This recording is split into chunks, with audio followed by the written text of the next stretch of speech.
क्या लालू परिवार है बिहार पर भार? आत्मनिर्भर बिहार बनाने वाले आखिर खुद ही क्यों हो गए बिजली से लाचार? बिहार में चल रहे पोस्टर वॉर से लेकर 24 घंटे बिजली देने के दावों की हकीकत तक इस चुनावी बुलेटिन में होगा सब कुछ। नमस्कार, बिहार तक का खास चुनावी बुलेटिन देख रहे हैं आप और मैं हूं प्रेरणा। तो बुलेटिन की शुरुआत एनडीए खेमे से आई बड़ी खबरों से करेंगे। एक एक दिन के अंतराल पर प्रधानमंत्री नरेंद्र मोदी और मुख्यमंत्री नीतीश कुमार बिहार में बड़ी बड़ी घोषणाएं कर रहे हैं। इधर उद्घाटन और शिलान्यास का दौर भी जारी है। इसी क्रम में मुख्यमंत्री नीतीश कुमार ने शनिवार को नगर विकास और आवास विभाग से जुड़ी दर्जनों योजनाओं का उद्घाटन और शिलान्यास किया।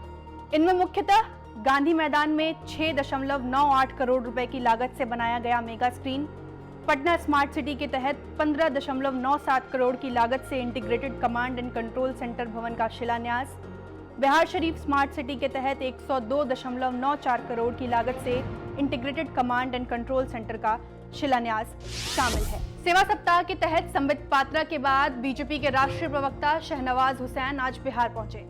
यहां उन्होंने प्रेस कॉन्फ्रेंस की।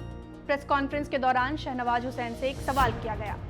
सवाल ये किया गया कि आखिर चुनाव से ठीक पूर्व एनडीए लगातार उद्घाटन और शिलान्यास क्यों कर रही है। अब इस पर शहनवाज हुसैन का क्या जवाब था, आप खुद सुन लीजिए। कोई उद्घाटन नहीं करेंगे, लेकिन आजकल तो 2020 का दौर है।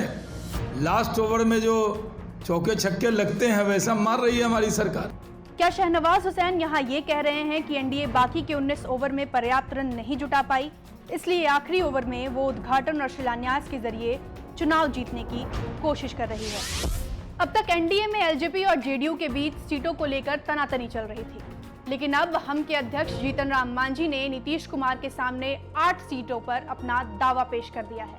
जीतन राम मांझी ने इमामगंज, मखदुमपुर, अतरी, टेकारी, केसरिया, वाईसी, आरा व बोधगया पर अपनी दावेदारी की है। जीतन राम मांझी ने ये लिस्ट मुख्यमंत्री नीतीश कुमार को सौंप दी है। अब इस पर आखिरी फैसला नीतीश कुमार को ही करना है। हालांकि 2015 में हमने 20 सीटों पर चुनाव लड़ा था, लेकिन केवल 1 सीट ही जीत पाई थी। 2015 में हम एनडीए का ही हिस्सा थे। अब बात महागठबंधन खेमे की। बिहार चुनाव की उल्टी गिनती शुरू हो गई है, लेकिन महागठबंधन की सभी राजनीतिक पार्टियां एक भी बार मंच पर एक साथ नहीं दिखाई दी। साथ ही यहाँ नेतृत्व को लेकर भी क्लैरिटी नजर नहीं आती। एक तरफ प्रधानमंत्री नरेंद्र मोदी हैं, जो हर मंच से मुख्यमंत्री नीतीश कुमार के नेतृत्व में चुनाव लड़ने की घोषणा करते हैं। वहीं दूसरी तरफ महागठबंधन की सहयोगी पार्टियां हैं, जो तेजस्वी यादव पर यह विश्वास नहीं जता पाती। दूसरी तरफ सीटों को लेकर भी अब तक महागठबंधन में तालमेल नहीं बैठ पाया है। सीपीआई माले ने प्रेस कॉन्फ्रेंस करके कहा है कि उन्होंने तेजस्वी यादव से 53 सीटों की डिमांड की थी। अगर सीटों को लेकर बात नहीं बनती और जल्द ही इस पर फैसला नहीं लिया जाता तो वह अपनी राह अलग करेंगे। तो सवाल ये उठता है कि महागठबंधन में बिखराव की बयार के बीच आखिर कैसे तेजस्वी यादव आरजेडी की नैया पार लगाएंगे। तेजस्वी यादव ने हम करके दिखाएंगे नाम से एक पोस्टर जारी किया है।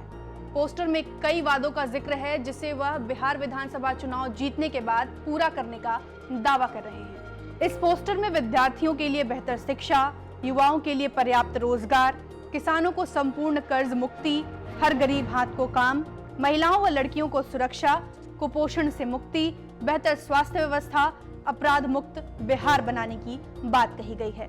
हालांकि तेजस्वी जब भी वादों की ऐसी फहरिस्त जारी करते हैं, उनसे लालू प्रसाद यादव और राबड़ी यादव के टेन्योर के 15 सालों का हिसाब मांगा जाता है। उनसे पूछा जाता है कि जब आरजेडी की सरकार बिहार में थी तो बिहार की सूरत आखिर क्यों नहीं बदली। अब बिहार चुनाव से जुड़ी कुछ और जरूरी खबरें। बीजेपी एक तरफ दावा करती है कि अब बिहार में बिजली, पानी कोई चुनावी मुद्दा नहीं रहा, बिहार अब आत्मनिर्भर बनेगा।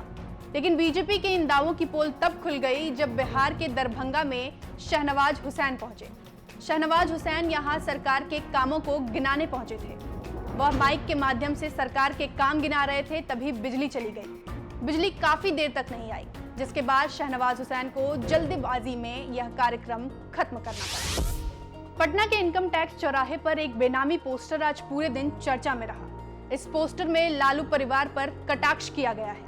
पोस्टर में लालू प्रसाद यादव के साथ तेजस्वी यादव, तेज प्रताप यादव, लालू प्रसाद यादव, राबड़ी देवी और मीसा भारती दिखाई देती हैं। इसके साथ ही बड़े बड़े अक्षरों में लिखा है, एक ऐसा परिवार जो बिहार पर भार।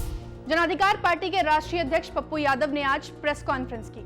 प्रेस कॉन्फ्रेंस में वह तेजस्वी यादव के सुर में सुर मिलाते दिखाई दिए। तेजस्वी यादव की तरह ही उन्होंने भी बेरोजगारी और किसानों का मुद्दा उठाया। पप्पू यादव ने कहा है कि कृषि विधेयक के विरोध में उनकी पार्टी रविवार को सभी जिला मुख्यालय में प्रधानमंत्री का पुतला दहन करेगी। वहीं पार्टी की तरफ से 27 को बिहार बंद का ऐलान किया गया है। बिहार के चुनावी जंग में अब AIMIM के प्रमुख असदुद्दीन ओवैसी भी कूद चुके हैं। ओवैसी ने आज प्रेस कॉन्फ्रेंस करके कहा कि वह समाजवादी जनता दल डेमोक्रेटिक नाम से तीसरा मोर्चा बनाने वाले हैं। साथ ही वह इस दौरान नीतीश कुमार और लालू प्रसाद यादव दोनों पर खूब बरसे। चुनाव की खबरों पर लगाते हैं अब यही विराम और चलते हैं अपनी चुनावी चिरैया के पास। शुक्रवार को रांची के मोराबादी मैदान में सहायक पुलिसकर्मियों को रांची पुलिस ने दौड़ा कर पीटा था। ये सहायक पुलिसकर्मी अपनी नौकरी स्थायी करने की मांग कर रहे थे। ये बात सभी जानते हैं कि झारखंड में RJD का GMM के साथ गठबंधन है। ऐसे में बीजेपी ने इसी को मुद्दा बनाते हुए RJD पर हमला किया है। बीजेपी बिहार ने अपने ट्विटर हैंडल पर लिखा है, बिहार के युवाओं को छाती पीट कर बताते हैं बेरोजगार, वहीं नौकरी मांगने पर झारखंड के युवाओं का फोड़ते हैं कपार। RJD की कथनी और करनी का फर्क साफ है। तो आज के बुलेटिन में बस इतना ही। मिलते हैं कल इसी वक्त दिन भर की चुनावी खबरों के साथ।